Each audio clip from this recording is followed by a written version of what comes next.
Hello, and welcome back to more Let's Play Final Fantasy VII. Today we're in Rocket Town, and we're looking for an airship, which I'm assuming is that one right over there in the backyard that looks like a submarine from Final Fantasy III. But then again, everything in this game looks like Final Fantasy III, so there's no real need to moan about that. And two things actually very strange is that patch of dirt back there, you can only get to the house by stepping on that patch of dirt. I guess they only gave permission to that specific patch of dirt to get inside and not the other patch of grass, but whatever. And also, usually I'd be recording this game live, or at least as of like part 7 or 8 or something like that. And I was just going about my business as usual, and then my audio just disappeared. So this is a post-commentary episode, so hopefully you won't mind that too terribly much, and if it works out, I don't know, maybe I'll keep doing it. I think I'm a better commentator than when I started, so yeah. And this person doesn't talk to you for some reason. She's programmed to still look at you, but just not talk to you, although quality isn't really the word I use to describe this game at all. There most certainly are changes that could have been made with relative ease,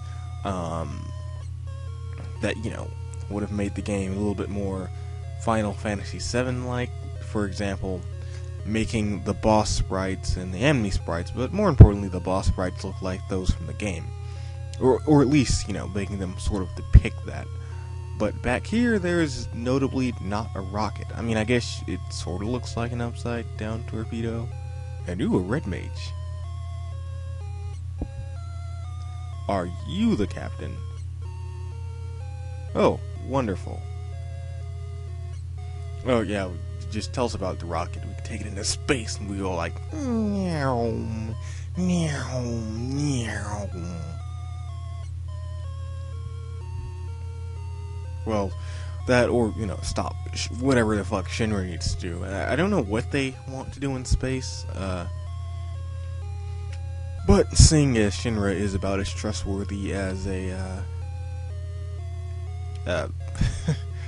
something not terribly trustworthy, we probably don't want them to have it. Yeah, Shinra really are dicks.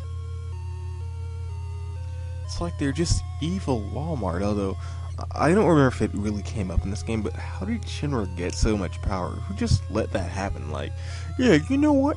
I think these guys have my best interest at heart. Yep, I'm gonna give all my power to Shinra. And then watch me look this up like 10 minutes later with like a good explanation for it. Do you have anything else to say? No? Okay. Well, knowing Shinra, whatever you're planning, they're probably not going to let you do it. Because remember, Shinra hates hopes and dreams. They hate that shit. Did you know that their main source of income is actually taking your hopes and dreams and crushing it underneath a big, giant, hateful rock? It's true. That's what they do.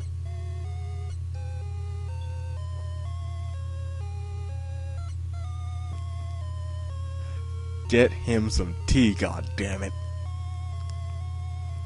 Yes, it's definitely one of my more favorite characters in the game. Oh, Sid, you and your spousal abuse shenanigans? Drink your goddamn tea! Arrgh! Or is it arrgh? Drink your goddamn tea! Arrgh!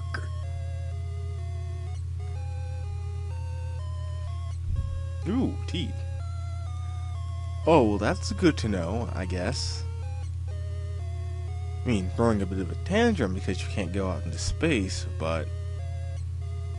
Oh, no, don't blame yourself. I'm sure it wasn't really your fault. Uh-huh.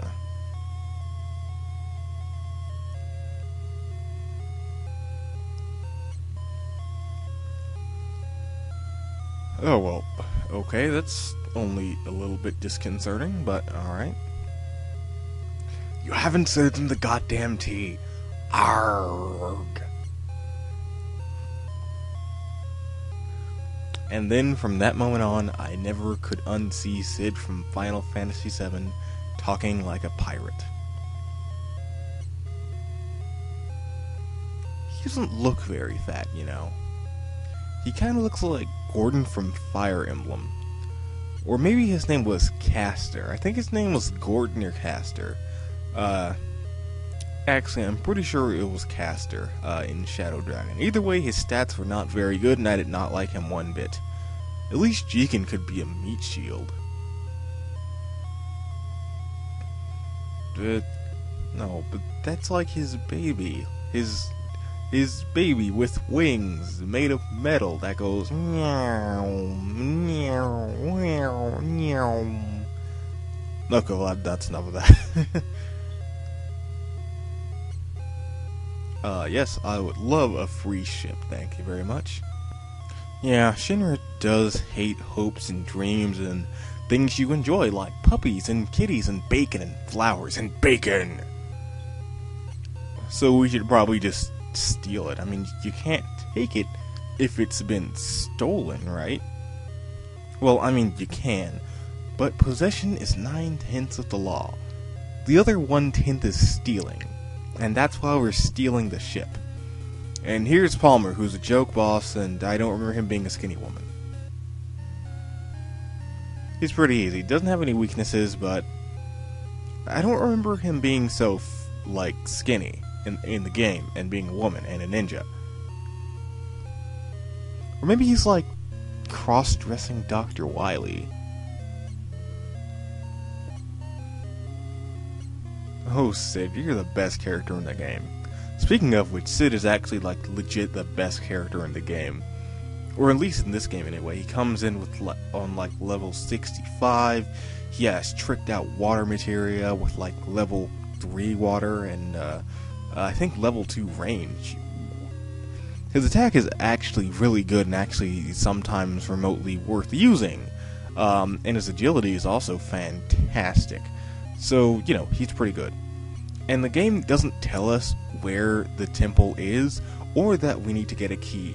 But in reality, it's near Gogaga, so I'll meet you there in a second. Alright, so here we are, actually not very far from Gogaga, which is actually where you're supposed to go next, although no one actually tells you. I'm pretty sure they actually don't tell you in the actual game, Final Fantasy VII, but, well, you're supposed to go here, so you'll find out where the Keystone is.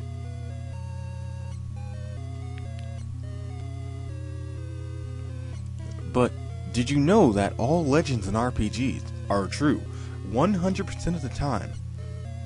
Except in Pokemon. I think in Pokemon they're not true. That Butterfree wasn't pink. It was like green or something. But this isn't Pokemon, this is Final Fantasy. And in Final Fantasy, beyond a reasonable doubt, all myths are true. And because there's some type of super, perhaps ultimate weapon, don't get your hopes up, stop that. Shinra probably wants it, and we can't let him have it, but the next place to go is the Golden Saucer. So we're at the Golden Saucer. I don't think I'm gonna come here 8 more times to warrant buying the 3,000 gil pass. And yeah, that's the water materia. Really good.